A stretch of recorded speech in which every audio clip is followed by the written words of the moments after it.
Okay so नमस्कार दर्शकों, आज हमारे साथ है खतरों के खिलाड़ी के फाइनलिस्ट मिस्टर बलराज सियाल। सबसे पहले बलराज, हमें ये बताइए कैसे हैं आप और क्या कर रहे हैं इस क्वारंटीन में। यार मैं बहुत बढ़िया हूँ। मैं घर ढूंढ रहा हूँ और अच्छा। नए घर में शिफ्टिंग करनी है, उसको ढूंढा जा रहा है बस। ओके। और उसी चक्कर में आज आई थिंक हम लोग आधा घंटा लेट हूँ। मैंने आपको आधा घंटा वेट कराया, नहीं नहीं कोई तो उसके लिए आई एम नहीं नहीं सो कोई बात सॉरी। नहीं। एंड नहीं कोई बात नहीं, कोई बात नहीं। बाकी क्वारंटीन बढ़िया चल रहा है यार, फर्स्ट क्लास चल रहा है। जैसे पूरी दुनिया के साथ है वैसे ही हमारे साथ है। घरों पे बैठे हैं, ओके ज्यादा अंदर बाहर निकलते नहीं है। ओके। एंड बस एक चीज मिस कर रहा हूँ, ये जो इंटरव्यूज होते हैं, या आप लोग के साथ आप जी जी जी स्टूडियो में इंटरव्यूज जो करते थे, जो सेट पे इंटरव्यूज जी। करते थे, जो आप लोग के ऑफिस में करते थे, वो चीजें मिस हो रही हैं यार। हम्म।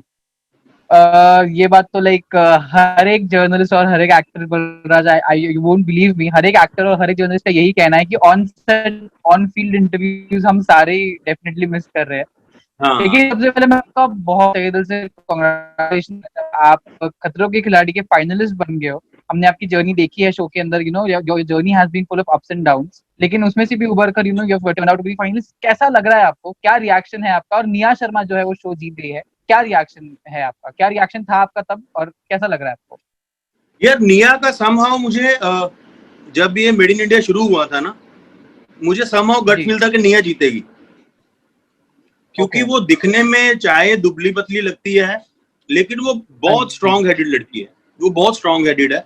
ओके। और स्पेन में उसने जो स्टंट किए थे, पेन इन स्पेन में, मुझे याद है वो टिकट जी। टू फिनाले जीतने वाली पहली थी वो।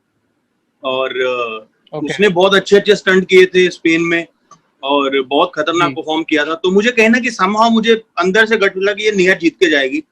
तो मैं ज्यादा सरप्राइज ओके। नहीं हुआ निया के जीतने पे। और इनफैक्ट जब वो जीती, मैंने उसको कांग्रेट्स भी किया। मैंने बोला चल, मेरा सपना तूने पूरा कर दिया, कोई बात नहीं। और ओके। तो निया का तो मुझे समहाउ था कि ये जीतेगी। एंड बाकी मेरी जर्नी जो थी, जर्नी वो अप्स एंड डाउन वाली थी। डाउन डाउन डाउन ज्यादा थे, अप कम थे। लेकिन जी। एक चीज मजेदार थी कि मैंने सीजन में सबसे ज्यादा स्टंट्स किए हैं। करीब 25 के आसपास मैंने जी स्टंट्स किए हैं सीजन में। और जी जी उस बात का जी मुझे जी। बड़ा बड़ा वो है, बड़ा मेरे लिए वो बड़ी थ्रिलिंग चीज है कि क्या होता है जब आप स्टंट ओके। अपना जीत जाती हो ना, तो आपको फिर उस हफ्ते और कोई स्टंट करना नहीं जी होता। आपको फेयर फंदा नहीं मिलता है ना, तो जी आप सेफ तो रहते हो, लेकिन आप जी। स्टंट कम कर पाते हो। जब सही जैसे मुझे बात। रेगुलर फेयर फंदा मिल रहे थे, तो अगर पहले 5 हफ्ते में धर्मेश भाई ने 5 स्टंट किए, तो मैंने 15 कर लिए थे। ओके। क्योंकि मैं पहले स्टंट में फेयर फंदा मिला, चलो जी अभी डेंजर जोन में चले गए, दोबारा फिर फेयर फंदा मिला, फिर जी जी जी। एलिमिनेशन जोन में चले गए, फिर वहां से जीत के वापस हम्म। बैक टू स्क्वायर वन आते थे। तो मैंने बहुत ट्रू ज्यादा ट्रू स्टंट्स ट्रू। किए हैं। और जब मैं नंबर ऑफ स्टंट्स गिनता हूँ, और उस स्टंट्स में पानी वाले, आग वाले, हाइट वाले, कीड़े मकोड़े, क्रीपी क्रॉलीज, ये सब एनिमल स्टंट्स, तो मेरे को कभी कभी ये लगता है कि यार फेयर फंदा is not a bad thing यार। मतलब स्टंट या हारना भी कुछ बुरी चीज नहीं है। एटलीस्ट आपको बहुत ज्यादा स्टंट्स करने को मिलते हैं, और उसका एक फायदा ये होता है कि सही बात। आपको उतनी ज्यादा टीवी पे फुटेज मिल जाती है, आपको ऑन स्क्रीन टाइम बढ़ जाता है। और एक एक एक्टर के लिए इससे बड़ी और इससे अच्छी बात होती नहीं कोई। एंड लेकिन बलराज, मैं आपसे ये पूछना चाहूंगा कि निया की अगर हम बात करें तो निया इसके पहले भी जो आई गेस 8 सीजन में या 9 सीजन में जो थी वो कंटेस्टेंट थी। कहीं ना कहीं आपको लगता है कि उसको वो चीज का एडवांटेज मिल गया कि उसको ऑलरेडी शो का फॉर्मेट पता था, स्टंट्स जो वो तब वो जो गलतियां कर गई वो उसने वो सारी गलतियां वापस एक बार नहीं दोहराई इस सीजन में? क्या लगता है आपको? बट अगर आप मेड इन इंडिया देखो, तो जितने भी लोग थे मेड इन इंडिया में, वाही भी निया के जी। सीजन में था। पटेल ऑलरेडी एक हाँ सीजन कर चुका है, हर्ष भारती कर चुके हैं, हाँ। जैस्मिन कर चुकी है, हम्म। अली कर चुका है, हम्म। जय कर चुका है, हाँ। ऋत्विक कर चुका है, वाही कर चुका है। तो यस जितने भी लोग थे, यस। सबको वो एडवांटेज सबको था। सबने ऑलरेडी एक एक सीजन किया हुआ है। तो सबको वो, हालांकि हर्ष ने 2 सीजन किए, वो हमारे वाले में भी था, अर्जेंटीना में भी था। तो वो तो सबको एडवांटेज था कि ऑलरेडी एक बार कर चुके हो, तो आपको सही एडवांटेज तो वो बात है। मिलता ही है। तो वो सबके पास एडवांटेज एग्जैक्टली था। एग्जैक्टली। बट और कई बार क्या होता है ना, कई बार आपके पास कोई रीजन नहीं होता है अपना फेवरेट चुनने का, कि मुझे लगता है कि ये जी। जीतेगा। बोलते क्यों पता नहीं, बट गट फीलिंग है। जैसे इस बार जैसे ओके। आईपीएल आने वाला है, तो मुझे समझ लगता है कि शायद पंजाब की टीम जीतेगी इस बार। तो कोई पूछेगा कि अरे मुंबई की टीम ज्यादा बेटर है, राजस्थान की ज्यादा बेटर है, तो पंजाब क्यों? लगता है गट फील है, कभी सही होता है कभी गलत होता है। तो वो रीजन मेरे पास नहीं है कि निया को एडवांटेज क्या था, वो समहाउ लग रहा था जिस तरीके से वो स्टंट कर रही थी, वो एक वाइब्स आ रहा था कि शायद ये जीत जाएगी। बाकी वो पहले सीजन करने का एडवांटेज तो सब लोग के पास था। ऋत्विक भी स्पेन में था, वाही भी था स्पेन में, अली, जैस्मिन, हर्ष भारती अर्जेंटीना में थे, पटेल बल्गेरिया में था। सही बात है, तो वो एडवांटेज तो everybody had. Okay on the other hand Balraj, हमने आपको इसके पहले भी इसी साल मुझसे शादी करोगे में एक different type of reality show मुझसे शादी करोगे था, एक स्वयंवर बेस्ड शो था। उसमें हमने आपको जब देखा था तब हमें एक वल्नरेबल सा, बहुत ही स्वीट सा, इनोसेंट सा, रोमांटिक सा बलराज जो है हमें ऑडियंस उसको देखने को। I know, yeah, definitely I know, yeah, I definitely know, लेकिन audiences जो है, जो आपको ऑफ द कैमरा ज्यादा नहीं जानते, उन्होंने जो आपको देखा, तब कैसा था एक्सपीरियंस आपका करने का? क्योंकि आई गेस तब उसके बाद ज्यादा हमारी बात नहीं हो पाई, आप ज्यादा इंटरव्यूज अपने दिए थे बट ज्यादा बात नहीं कर पाए, क्योंकि इसके बाद ये कोविड की वजह से जो था वो शो बीच में से बंद कर दिया था। वो एक्सपीरियंस कैसा था? कहीं ना कहीं आपको इस बात का रिग्रेट है कि आप खाली हाथ लौटे हो वहां से, दुल्हनिया नहीं मिली आपको? नहीं, बिल्कुल भी 1% भी रिग्रेट नहीं है मुझे इस बात का। रिग्रेट तब होता है जब किसी को मिल गई हो। आप समझ रहे हो? तो जैसे खतरों के खिलाड़ी में मुझे रिग्रेट है कि मैं जीत के नहीं आया, वो तन्ना जीत गई। रिग्रेट तब होता है जब किसी को मिला हो, किसी को कुछ नहीं मिला उसमें से, सब खाली हाथ ही लौटे। और जो जीतती थी, जो जिसने, अगर आप पारस की बात करो, अगर पारस ने अगर किसी को चूज भी किया होगा तो वो भी बाहर आके वो तो उसमें रिग्रेट वाला कोई फंडा नहीं है। और वो स्वयंवर बेस्ड शो, पता नहीं वो प्रोमो में था स्वयंवर बेस्ड शो, घर के अंदर जाने के बाद वो स्वयंवर नहीं बचा। वो समहाउ कहीं ना कहीं ऐसा लग रहा था कि वो सस्ते बजट वाला बिग बॉस शायद लगने लग गया था। अंदर जाके लोग लड़ने शुरू हो गए थे बिना किसी, मतलब nothing against the show, nothing negative against the show, but वो थोड़ा हो गया था। और पहले दिन से ही सब क्लियर था, सबको पता था शहनाज और सिद्धार्थ का क्या इक्वेशन है। Everybody just went inside the house कि एक नया एक्सपीरियंस करने जाते हैं। सबको अंदर ही अंदर पता था कोई किसी का ना तो शादी होने वाला है, ना कोई शादी करने जा रहा है, एवरीबॉडी न्यू। तो समहाउ हर आदमी को कोई ना कोई चीज शो पे अट्रैक्ट करती है, और सबकी अपनी अपनी वो चीजें रही होंगी। एंड मेरे लिए वो शो चूज करने का एक one of the main reason ये भी था कि मैं कलर्स के साथ मैंने जितना भी काम किया वो मेरे लिए बहुत लकी प्रूव हुआ है। चाहे मैंने बचाव किया हो, चाहे एंटरटेनमेंट की रात किया हो, चाहे खतरों किया हो, मेरे लिए बहुत लकी रहा है। मेरे लिए बड़े वो एक बेंचमार्क शो रहे हैं जिससे मेरी ऑडियंस बहुत बड़ी है, मेरी मार्केट वैल्यू बहुत बड़ी है, फेस वैल्यू बहुत बड़ी है, एज एन आर्टिस्ट मैंने बहुत कुछ गेन किया है। तो वायाकॉम की टीम पे मुझे समहाउ बहुत बहुत भरोसा है। तो अगर वो कुछ भी मुझे ऑफर करते हैं, मुझे लगता है कि यार ये अच्छी चीज ही होगी, मेरे को करियर में इसका फायदा ही होगा। और दूसरा एक और एडवांटेज था कि मैं पूरा हफ्ता कलर्स पे दिखने वाला था। मंडे टू फ्राइडे मैं इसमें दिखता, मुझसे शादी करोगी, फ्राइडे सैटरडे संडे में खतरों के खिलाड़ी में दिखता। तो लोगों को टोटली मेरे अंदर बाहर दोनों साइड देखने को मिलते जी। तो और उससे मुझे जेन्युइनली फायदा भी हुआ, because being a reality show artist, being a non fiction show artist, हम लोग क्या है ना, हफ्ते में 2 ही दिन टीवी पे आते हैं। हम सिर्फ वीकेंड पे टीवी पे आते हैं। तो वो डेली जो लोग टीवी देखते हैं ना, हम कहीं ना कहीं वो ऑडियंस मिस करते हैं। तो ये शो चाहे 1 महीना ही चला, लेकिन मैंने वो ऑडियंस को टच किया है, तो उसका मुझे बहुत फायदा हुआ है। बहुत प्यार दिया लोगों ने। शुरू में बड़े सवाल थे, तुझे नहीं जाना चाहिए था, क्यों चला गया। देन 2 हफ्ते बाद वो सारे सवाल उठने बंद हो गए। और अब जब मुझे कोई बोलता है कि क्यों करने गया था, तो मैं बोलता हूँ उसी शो के पैसे से मैंने लॉकडाउन निकाला है भाई। तो ये चीजें देखिए, काम का यार ऐसा सीन है कि अगर आपको कोई काम अच्छा लग रहा है, आपको किसी क्रिएटिव टीम के साथ आपकी बॉन्डिंग अच्छी है, आपको फॉर्मेट समझ में आ रहा है, इंटरेस्टिंग लग रहा है, और कोई चीज करंट में अच्छी चल रही है, तो everybody wants to be a part of it somehow. उसको कोई ना कोई अगर बेनिफिट दिखता हो उसके अंदर, किसी का फाइनेंशियल बेनिफिट होता है, किसी को ऑन स्क्रीन टाइम का लालच होता है, तो सबके अलग अलग लालच होते हैं अपने। एंड मेरे जो थे वो सब अच्छे से पूरे हो रहे थे। एंड मुझे समहाउ वायाकॉम की टीम पे बहुत भरोसा है। वो जब, क्योंकि रियलिटी शोज वो सबसे अच्छे बनाते हैं, जिस True, लेवल true, के very वो true. रियलिटी शोज बनाते हैं, जी वो जी जी आई जी डोंट थिंक उस लेवल का, जी नॉन फिक्शन बनते होंगे लेकिन रियलिटी जो वो बनाते हैं ना, वो बहुत कमाल के बनाते हैं। उनका रीच और उनका क्रिएटिव बहुत सही अच्छा बात। होता है। वेरी तो ट्रू, मुझे वेरी था कि ट्रू, यार वेरी उनके साथ मेरा एक्सपीरियंस अच्छा है, तो क्यों मना करना है। और वेरी सब ट्रू। अच्छा ही मिल रहा था शो से। लेकिन बलराज, आज आज आपका अगर मैं पूछूं तो आज आपका इक्वेशन शहनाज के साथ कैसा है? Are you still in touch with her? आप टॉकिंग टर्म्स पे हो शहनाज के साथ? यार टॉकिंग टर्म्स की डेफिनेशन क्या है वो पता नहीं सब लोगों की। एक रेगुलर बात करना अगर टॉकिंग टर्म्स है तो फिर तो नहीं हूं मैं, राइट?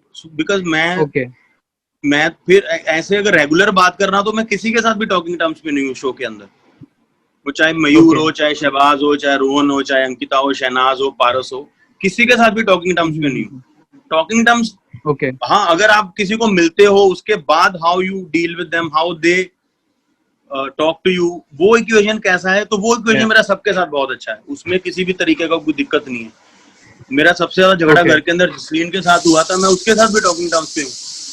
तो जी मेरा तो, अगर डेली बात करने को टॉकिंग टर्म्स बोलते हैं तो फिर किसी के साथ भी मैं टॉकिंग टर्म्स पे नहीं हूँ। और वो ओके सिर्फ मैं अपने घर वालों के साथ ही हूँ, क्योंकि उनसे मेरी रोज बात होती।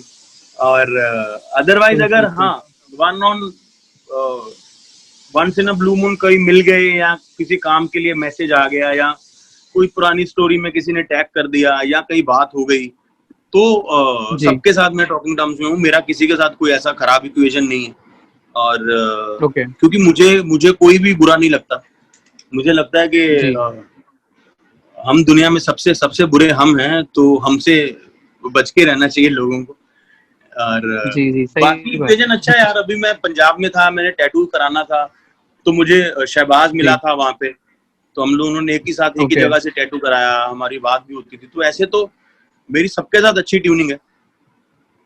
ओके ऐसे तो मैं अब तुम्हारे साथ भी टॉकिंग टर्म्स में नहीं हूँ, लेकिन जब भी मिलेंगे बड़े अच्छे से बात करेंगे, जब भी इंटरव्यू करेंगे बड़े सही अच्छे से बात करेंगे, है ना? तो वो सही डेफिनेशन बात एक है, वेरी ट्रू सब्जेक्टिव, वेरी हाँ। ट्रू। हाँ। बलराज, लेकिन ऑन दी अदर हैंड अगर शो की बात करें तो आपने जो है अपना एक कनेक्शन अंकिता के साथ बताया था, एंड आपने हम्म। थोड़े दिन पहले एक पिक्चर पोस्ट की थी इंस्टाग्राम पे, जहाँ पर जहाँ पर लाइक लोगों का ऐसा मानना था, और आपने भी जो कोट दिया था उसके ऊपर से तो हमें यही पता चला था कि आपकी जिंदगी में फाइनली कोई तो आ गया है जिसके साथ आप जेन्युइनली कनेक्टेड हो, और there is something brewing between you both. तो वो चीज क्या थी, उसके बारे में जरा प्लीज बताइए। यार वो मैंने पोस्ट किया था तो वो लोगों को लगा कि फाइनली कोई आ गया। जी अगर हम लोग सोशल मीडिया की पोस्टिंग और स्टोरी से किसी की लाइफ को जज करने लग जाएंगे तो बड़ी गड़बड़ हो जाती है। क्योंकि सोशल मीडिया पे बहुत सारे लोग ऐसे हैं जिनकी लाइफ बहुत हैपनिंग दिखती है, और वैसे सही लाइफ बात है। डल और डेड पड़ी हुई रियल है लाइफ ना? में वो कुछ और होते हैं, सही बात हाँ, है, रियल वेरी ट्रू लाइफ में वेरी कुछ ट्रू। और होते हैं। तो वो ट्रू। एक बहुत अच्छा फोटो था। वो एक मेरे हाथ का टैटू था, और जो भी उस फोटो में था, जिसका चेहरा रिवील नहीं हुआ, और जी हो जाएगा जल्दी, वक्त आ गया है, आने वाला है, या पता नहीं कल ओके आएगा परसों ओके आएगा। बट ओके हाँ यार, कोई ना कोई तो डेफिनेटली होगा ही, अगर फोटो डालिए तो।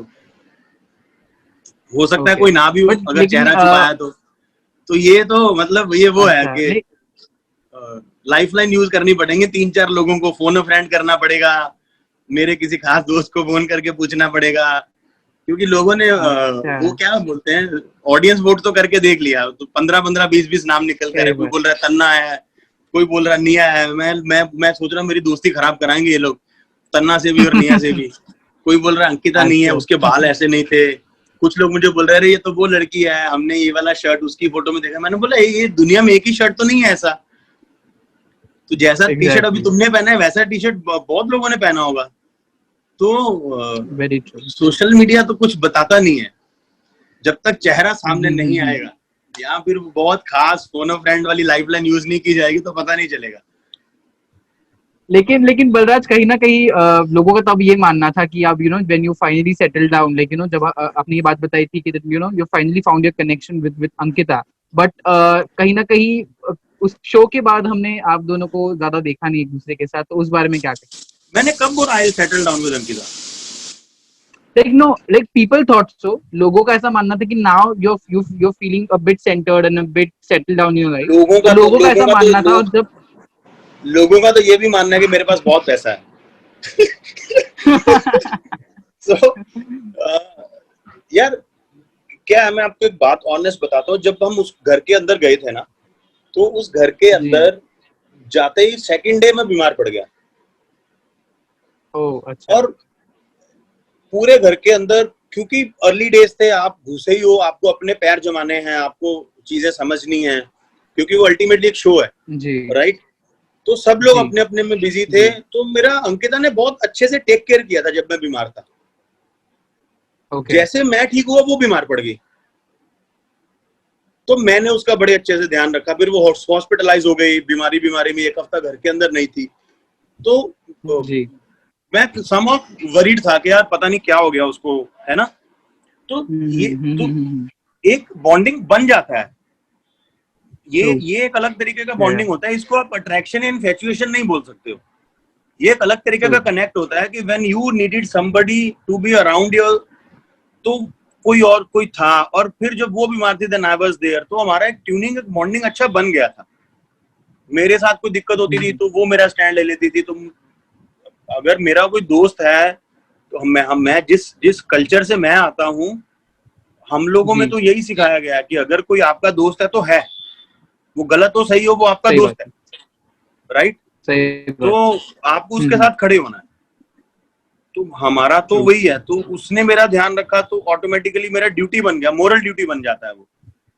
अगर मैं एथिकल सही भी बात नहीं है, बोलूं तो वो मोरल ड्यूटी बन जाता है कि किसी ने मेरा बीमारी पे ध्यान रखा, मुझे भी रखना है, चाहे मेरे मन में कुछ होना हो। ओके, फिर उसके बाद हम्म, और यार घर के अंदर क्या होता है ना, ना फोन है, ना आपके पास पेपर है, ना टीवी है, वही लोग हैं। तो उनमें जिस आदमी के सही बात, पास से आपको बैठ के अच्छी वाइब्स आती हूँ, हालांकि सबसे ही अच्छी वाइब्स आती थी, बट यू हैव, हमेशा कोई एक दो रहते हैं, कहीं भी चले जाओ आप। तो मेरा उसके साथ अच्छा सही था। बात, हालांकि हमारे ग्रुप में जी, शहबाज भी था, मयूर भी आ गया था लास्ट में, हिना वाज आल्सो देयर। जी, तो इस तरीके से मेरा ट्यूनिंग अच्छा था। हमारी बात अब एक साथ आप कहाँ से देखोगे, लॉकडाउन हो गया, वो अहमदाबाद चली गई, पता नहीं लखनऊ चली गई, मैं मुंबई था, पंजाब चला गया, तो एक साथ कहाँ देखेंगे। और कितना इंस्टाग्राम सही बात, लाइव करेगा आदमी, थक जाता है यार, थक जाता है इंस्टाग्राम लाइव करते करते। तो मैं तो बोल रहा हूँ, मैं ट्रू, इंटरव्यूज भी यार, ये जो हम लोग अब करते हैं जूम कॉल पे या लाइव में, मेरा बड़ा मन करता है मैं स्टूडियो जाऊं, वहां पे हम लोग बैठे, बातें करें, चाय पिए। क्या उसमें से बहुत जी, सारी कैंडिड चीजें निकल के आती हैं, बहुत फन लविंग चीजें निकल के आती हैं। यहाँ पर क्या सही होता है, बात है, बीच जी, में फोन आ गया तो कनेक्शन उड़ गया, इंटरनेट जी, वीक हो गया, तो फिर पूरी बात फिर से ये इंटरव्यू जो है ना, ये थोड़ा शूटिंग टाइप फील होती है हमको, फॉर्मल फॉर्मल टाइप। सही बात, जब हम लोग आपके ऑफिस में, स्टूडियो में सही आते बात, हैं, तुम लोग हमारे सेट पे आते हो, वो वाला इंटरव्यू अलग तरह का इंटरव्यू होता है। वो होता है कि सही अरे बात, मिले, आओ बैठो, खाना खाओ, खाना खाते खाते कर लिया, पूछ लिया, बता लिया। तो सही बात, अगर हम लोग जब रेगुलर मिलते हैं, हमारी इतनी अच्छी बॉन्डिंग हो जाती है, तो फिर जो एक बंदा आपके जी, साथ 24 घंटे घर के अंदर रह रहा है, आप एक ही जगह के नीचे खा रहे हो, जी, एक दूसरे की काम में हेल्प सही करो, एक बात, दूसरे की टेक केयर करो, तो बॉन्डिंग तो यार ऑब्वियसली अच्छी हो ही जाती है। सही बात है, अब जी। एक सुंदर लड़का और सुंदर लड़की साथ में दिख जाए तो फिर बातें तो फिर, वो है ना मैंने प्यार किया का डायलॉग, एक लड़का और लड़की कभी आपस में दोस्त नहीं हो सकते, वो क्या कभी था। दोस्त नहीं हो सकते। हाँ, हाँ, वो यही उन था वक्त कि कोई एक बात थी, लड़का और लेकिन लड़की होते आपस हैं। में कभी दोस्त नहीं हो सकते। हाँ, वो बात जी, को जी, 30 जी, साल हो जी। गए, अब नहीं, आजकल होते हैं। डेफिनेटली होते हैं। डेफिनेटली, डेफिनेटली होते हैं, सही बात है।